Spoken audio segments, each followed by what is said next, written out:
यहां से साथियों आप लोग को 1 से 2 क्वेश्चंस आपके एग्जाम में जरूर मिलेगा, ये याद रखिएगा। साथियों मेरे प्यारे भाइयों, आपको पता है हम लोग पढ़ रहे हैं आज इंपॉर्टेंट जो सेगमेंट है वो है साथियों राजकीय चिन्ह का। तो उत्तर प्रदेश के परिप्रेक्ष्य में पढ़ते हैं। उत्तर प्रदेश का जो साथियों राजकीय चिन्ह है वो कौन सा है साथियों, आपको देखने को मिलेगा इस टाइप का कुछ राजकीय चिन्ह आपको देखने को मिलेगा। और आप सभी मेरे प्यारे भाई इसी चिन्ह को, इसी राजकीय चिन्ह को अपने कंधों पर, अपनी फाइल में, अपने आई कार्ड पर लगाने के लिए बड़ी मेहनत कर रहे हैं, सब बहुत मेहनत कर रहे हैं। तो साथियों अगर आप हम तक पहुंचे हैं तो इसका मतलब यह है कि अभी आप लोग तलाश में हैं इस उत्तर प्रदेश सरकार की नौकरी के, और उस नौकरी को दिलाना हमारी पूरी टीम का और हमारा साथियों एक कर्तव्य ही नहीं उद्देश्य भी है। आइए देखिए, ये आपको देखने को मिल रहा है, इसमें 2 मछलियां हैं, एक तीर का मान देखने को मिल रहा है, एक धनुष देखने को मिल रहा है, एक व्रत देखने को मिल रहा है। मेरे साथियों यहां से आती हुई 2 धाराएं देखने को मिल रही हैं, एक आपको पश्चिम से और एक आपको देखने को इधर से मिल रही होंगी। तो ये साथियों 2 नदियां हैं। तो राजकीय चिन्ह की बात करते हैं तो उत्तर प्रदेश का राजकीय चिन्ह देखिएगा कब अपनाया गया, इसके बारे में साथियों आपसे बात कर रहे हैं। तो साथियों याद रखिएगा उत्तर प्रदेश का राजकीय चिन्ह 1938 में अपनाया गया। सवाल पूछेगा, आप लोग याद रखेंगे। यहां पर साथियों क्या किया गया, देखिए एक तीर है, एक धनुष जो दिखाया गया है, ये तीर साथियों है, और ये तीर बना हुआ है ऊपर से ऐसे करके खड़ा होके, ये तीर है, और साथियों ये धनुष है। ये धनुष क्या बताता है, तीर और धनुष साथियों भगवान श्री राम का प्रतीक है। हमारे उत्तर प्रदेश की सरकार के में साथियों भगवान श्री राम का प्रतीक आपको दिखाया गया है, क्या है, एक तीर है और एक साथियों धनुष है ना। तो ये पूरा चित्र आप देख लीजिएगा, 1938 में अपनाया गया है। देखिए साथियों 3 तरंगे हैं, 3 तरंगे कौन कौन सी हैं, देखिए साथियों आपको अगर मैं चित्र दिखाऊं तो आप लोग देखेंगे एक तरंग ये आ रही है, एक तरंग ये आ रही है, और बीच में एक तीसरी तरंग है। तो 3 तरंगे हैं साथियों। तो 3 तरंगे कौन सी हैं, एक तो गंगा है, एक यमुना है, और साथियों उसके साथ में जो दोनों मिलकर तीसरी जो बन रही है वो संगम है, यानी कि वो दोनों नदियां एक साथ मिल रही हैं। संगम का प्रतीक हमारे राज्य के चिन्ह में है साथियों। 2 मछलियां हैं, 2 मछलियां हैं साथियों, आप लोगों को दिखाया है। नंबर 1 मछली यहां पर है और नंबर 2 मछली यहां पर है। ये 2 मछलियां किस चीज का प्रतीक है, सवाल पूछा है, पूछ सकता है और पूछा भी है, बार बार पूछेगा। क्या है साथियों, ये 2 जो मछलियां हैं अवध में मुस्लिम शासक का प्रतीक।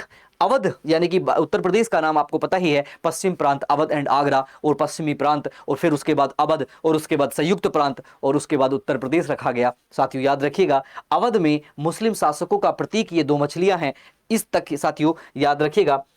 अगली बात करते हैं मेरे प्यारे साथियों, राजकीय की बात करते हैं। तो राजकीय पशु साथियों, राजकीय पशु आपको देखने को मिलेगा, क्या है, तो मेरे प्यारे सभी साथी जानते होंगे राजकीय पशु है बारहसिंगा। बस इतना होता है और काम खत्म नहीं मेरे प्यारे साथियों। आपको ये इस टाइप का साथियों स्वैप डियर देखने को मिलेगा। स्वैप डियर इसको बोलते हैं साथियों। 12 का मतलब होता है, आपको पता है इसके जो सींग होते हैं ना साथियों, इसमें कितनी शाखाएं होती हैं, 12 शाखाएं होती हैं, इसीलिए इसको बारहसिंगा कहा जाता है। आइए उत्तर प्रदेश का ये क्या है साथियों, राजकीय पशु है। साथियों मेरे प्यारे दोस्तों और भाइयों बहनों, मेरे भाई देखिए आप लोगों से सवाल पूछा जाएगा क्या कि कभी कभी इसको राजकीय पशु में बारहसिंगा ना लिखकर दलदली हिरन लिख दिया जा सकता है, दलदली हिरन लिखा जा सकता है, दलदल का हिरन लिखा जा सकता है। तो आप लोग कंफ्यूज नहीं करेंगे, इसे दलदली हिरन भी कहा जाता है। और यह घास के मैदानी दलदली क्षेत्र और तराई क्षेत्र में पाया जाने वाला, उन वनों में पाया जाने वाला एक हिरन है मेरे प्यारे साथी। इसका बहुत अच्छे से याद रखेंगे, बारहसिंगा का मतलब होता है इसके 12 सींग हैं, इसीलिए इसको बारहसिंगा कहा जाता है। इसके नर के सींगों की सामान्यतः संख्या 12 शाखाएं होती हैं, जिसके कारण इसको बारहसिंगा नाम दिया जाता है। भारत में बारहसिंगा मुख्य रूप से उत्तर प्रदेश के दुधवा नेशनल पार्क में, असम में और मध्य प्रदेश में पाया जाता है। प्यारे साथियों पूछा जाएगा कि उत्तर प्रदेश का जो राजकीय पशु है बारहसिंगा, वो उत्तर प्रदेश में कहां पाया जाता है, तो सर्वाधिक पाया तो अन्य जगह पे भी जाएगा, लेकिन दुधवा नेशनल पार्क में ही पाया जाता है, और असम और मध्य प्रदेश में भी ये देखने को मिलेगा। अगला देखते हैं साथियों, अंतरराष्ट्रीय स्तर पर इसे IUCN रेड लिस्ट में साथियों यानी कि वर्नेबल या असुरक्षित श्रेणी में शामिल किया गया है, इसीलिए उत्तर प्रदेश सरकार ने इसको अपना राजकीय पशु बनाया है। देखेंगे उत्तर प्रदेश में यह मुख्यतः दुधवा नेशनल पार्क, कौन सा, किशनपुर कतरनिया घाट अभ्यारण्य में पाया जाता है। स्पेसिफिक भी दे दिया है ताकि आप लोगों से सवाल पूछे तो आप लोग कहीं भी कंफ्यूज ना करें। मेरे प्यारे साथियों एक ऐसी वर्ड यानी कि राजकीय पक्षी क्या है, राजकीय पक्षी साथियों आप लोगों ने क्रेन या फिर सारस को पढ़ा होगा, बहुत अच्छे से पढ़ा होगा साथियों। ये उत्तर प्रदेश की संस्कृति में बहुत ही अच्छा एक क्या है साथियों, पक्षी है। ये साथियों एकनिष्ठता के रूप के कारण में जाना जाता है। एकनिष्ठता का मतलब होता है केवल एक से ही प्यार करता है। प्रेम और साथियों वफादारी के लिए अगर किसी का नाम लिया जाता है तो वो साथियों इस सारस का लिया जाता है। अगर इसकी पत्नी या इसका पति दोनों में से कोई भी अकेला रहता है तो पूरी जिंदगी वो अकेला ही बिता व्यतीत करता है, दूसरा संबंध किसी के साथ नहीं बनाता। हालांकि आजकल के संबंधों में तो आपने समाज में देखने को मिला ही होगा, यहाँ तो कितनी कुरीतियां और कितने अजीब से ढंग से हम लोग 21वीं शताब्दी के आगे बढ़ रहे हैं, उस पर डिस्कस ना कर कर हम लोग राज के चिन्ह की बात करते हैं। तो देखिए बहुत अच्छा राज के चिन्ह जिसका नाम साथियों क्या है, जिसका नाम सारस है ना साथियों, सारस है। और देखिएगा इसकी स्पेसिफिकेशन क्या है। भाई कोई भी सरकार ऐसे ही राज्य के पशु घोषित नहीं करेगी, ऐसे ही राज्य के पक्षी घोषित नहीं करेगी, कुछ ना कुछ स्पेसिफिकेशन होगा, तभी उसको अपने आप अपना संरक्षण देकर उसको बढ़ावा देगी। तो ऐसे ही उत्तर प्रदेश सरकार सारस को बढ़ावा दे रही है। क्यों साथियों? यह दुनिया की सबसे ऊंची उड़ान भरने वाला पक्षी प्रजाति का एक पक्षी है साथियों। दुनिया की सबसे ऊंची उड़ान भरने वाला एक जो पक्षी की प्रजाति है उसमें आपका सारस आता है या क्रेन आता है साथियों। लंबाई लगभग 5 से 6 फीट होती है।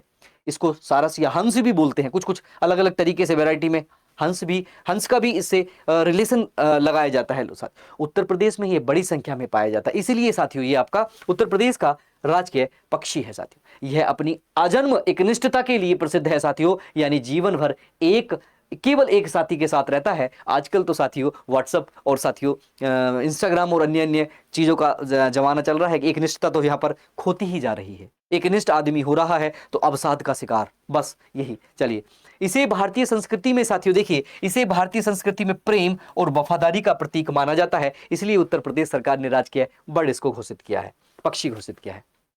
आइएगा साथियों, आप लोगों ने बड़ी बड़ी बिल्डिंगों में बहुत अच्छे अच्छे लोगों के घर पे जाके देखा होगा, बंगलों में देखा होगा, इस टाइप के कुछ पेड़ आपको खड़े हुए मिलेंगे, इस टाइप के कुछ पेड़ खड़े हुए मिलेंगे। और हाँ साथियों ये क्या है? ये राजकीय वृक्ष है, उत्तर प्रदेश का राजकीय वृक्ष जो है साथियों, हाँ क्या है? इसको बोलते हैं साथियों अशोक बोलते हैं। क्या बोलते हैं? अशोक। ये बहुत अच्छी शोभा आपके घरों के गेट के आसपास, आपकी दीवार या बाउंड्री के आसपास बनाते हुए मिलेगा। अशोक साथियों क्या है? राजकीय वृक्ष है। हमारे प्रदेश का राजकीय वृक्ष सीता अशोक है साथियों, पूरा नाम लिखेंगे। और इसका साथियों वैज्ञानिक नाम पूछा गया है मेरे भाई, इसका वैज्ञानिक नाम आपसे पूछा जा सकता है तो क्या है साथियों? सराका इंडिका। क्या है? सराका इंडिका इसका साथियों वैज्ञानिक नाम है। एक बार पूछा था आपसे एग्जाम में, भविष्य में भी पूछ सकता है। आपके यूपी होमगार्ड, यूपी पुलिस और साथियों यूपीएसआई की परीक्षा में लगातार ये सवाल पूछे जाने की प्रोबेबिलिटी लगभग 90-95% रहती है साथियों। मध्यम ऊंचाई का ये घनी छाया देने वाला एक सुंदर और शोभादार सदाबहार वृक्ष होता है। आंधी कैसे कहते हैं, जाड़ा आए, गर्मी आए, बरसात आए, ये पूरा खड़ा रहता है, ये पूरा एकदम सत्यर रहता है और अपनी सुंदरता के लिए जाना जाता है साथियों। इसकी पत्तियां जो है वो संयुक्त होती हैं। फरवरी से अप्रैल के मध्य में यहाँ पर गुच्छेदार फूल भी इसमें आते हैं। तो ये राजकीय वृक्ष की बात हुई। आगे देखते हैं साथियों, सीता अशोक में रक्त प्रदर यानी कि रक्त प्रदर एवं बात व्याधि सख्त के गुण होने के कारण यह वृक्ष औषधि बनाने में भी प्रयुक्त किया जाता है। सीता अशोक का रक्त प्रदर मतलब ब्लड प्रेशर जो होता है, ब्लड प्रेशर की बात कर रहे हैं। और बात व्याधि यानी कि बात कफ और ये जो रोग होते हैं इनके लिए भी बड़ा इंपॉर्टेंट है।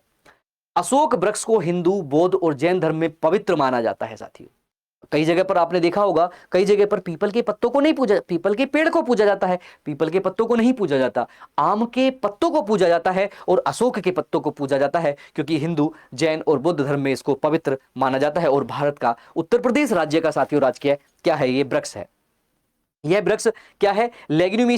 लेग्नुमिनोसी कुल और क्या है? सीजल पिनिएसी उपकुल से संबंधित है साथियों। ये भी आपसे पूछा जा सकता है। लेग्नुमिनोसी ये भी पूछा जा सकता है इसका रासायनिक नाम या किस कुल का ये वृक्ष है। तो मैंने दोनों ही लिखे हैं, आप लोग को याद रखना होगा। आगे देखते हैं साथियों, अगर हमने वृक्ष की बात करी है तो पुष्प की बात भी करेंगे। तो राजकीय पुष्प उत्तर प्रदेश का क्या है साथियों? पलाश है। और पलाश देखा, गुच्छेदार ऐसे फूल निकलते हैं, बड़े जबरदस्त लाल फूल होते हैं, अगर आपने देखे हो तो। उत्तर प्रदेश के पलाश जो है राजकीय पुष्प है साथियों। पलाश को वन अग्नि के वृक्ष के नाम से जाना जाता है। सवाल पूछा गया है, इंपॉर्टेंट है, पीवाईक्यू में पूछा है साथियों। क्या है कि भैया वन अग्नि क्यों? क्योंकि ये जब खिलता है ना साथियों तो ऐसे लगता है, अगर दूर से देखेंगे तो ये पीले पीले लाल लाल फूल होते हैं, ऐसा लगता है आग लग रही है, पेड़ पे आग लग रही है, क्योंकि फूल ही फूल नजर आते हैं और कुछ नजर नहीं आता। इसलिए वन अग्नि के वृक्ष के नाम से जाना जाता है, कहा जाता है, क्योंकि इसके फूल गहरे लाल और नारंगी रंग के होते हैं जो पेड़ पर बसंत ऋतु में आग जैसे चमकते हैं। बसंत ऋतु में आग जैसे चमकते हैं। और साथियों इन फूलों को, साथियों इन फूलों के प्राकृतिक रंग बनाए जाते थे। हमारे पहले के जो लोग थे वो प्राकृतिक रंग बनाते थे। इसे कई जगह पर ढाक भी कहते हैं, ढाक, इसे कई जगह पर ढाक कहते हैं। क्या किंसुक बोलते भी कहा जाता है, सवाल पूछेगा, आप लोग याद रखिएगा। यह मध्यम आकार का पर्णपाती वृक्ष होता है, यह फेबोसी कुल का है। ये कुल भी आपसे पूछा जा सकता है। मैंने साथियों आपसे सवाल, ये राज के चिन्ह का एक एक अंदर तक का सवाल आपको बता दिया है। प्राचीन काल में